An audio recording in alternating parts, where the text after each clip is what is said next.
Hey guys, welcome back. Today we're going to be exploring another Neville Goddard lecture. It's titled The Tree of Life, and it has a wonderful message and one I'd like to pass along to you guys. So I'll go through, I'll paraphrase the lecture, and we'll talk about it as we go. Now in this lecture, Neville delves into the concept of the tree of life.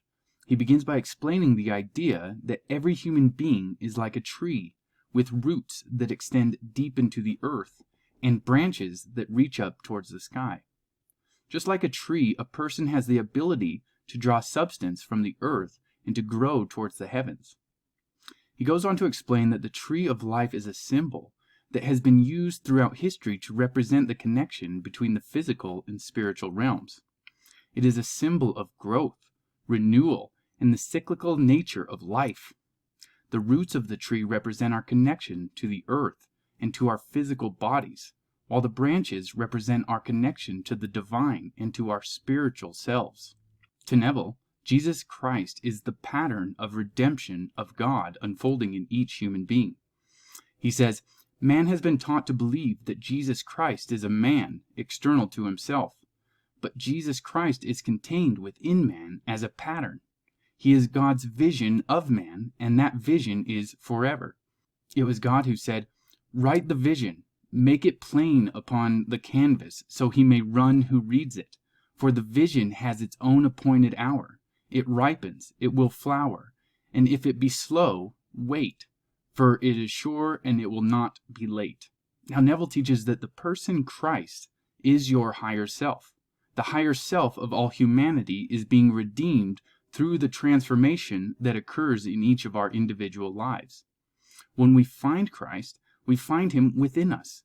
We discover that he was always there and has never for one moment left you. Throughout your incarnations, you've progressed and gained more and more self-knowledge until the day in which you discover that the divine being within you that unifies your individuality with all of humanity. You awaken onto another level. The pattern in which you discover yourself as the Son of God, as Christ, is laid out in the story of the Bible. Now, this path of discovery of your divine nature is the pattern of Jesus Christ.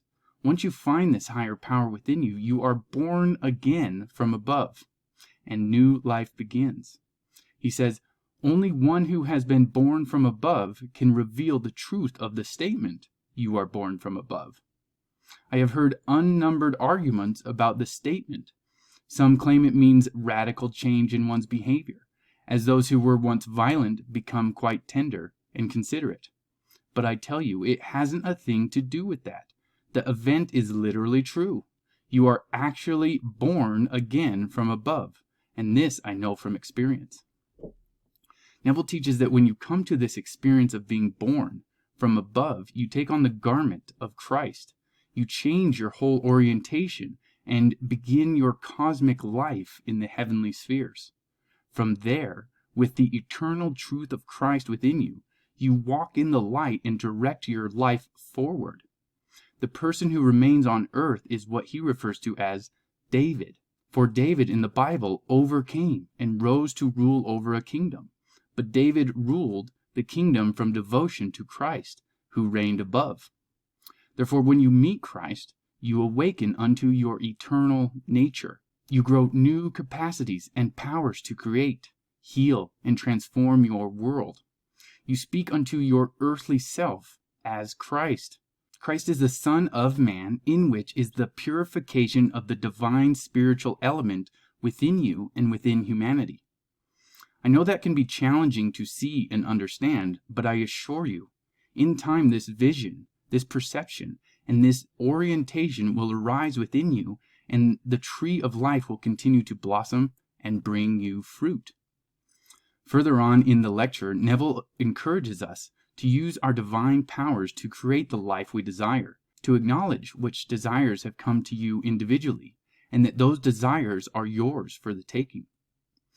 To illustrate his point, Neville tells us a story of a man who was able to change his life by using his imagination to create a new reality for himself. The man had been living a life of poverty and struggle, but through the use of his imagination, he was able to envision a new reality in which he was wealthy and successful. Over time, the man's imagination became so powerful that he was able to bring this new reality into being.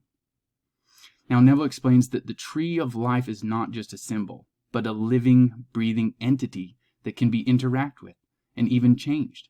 He argues that by using our imagination, we can change our lives and the lives of those around us.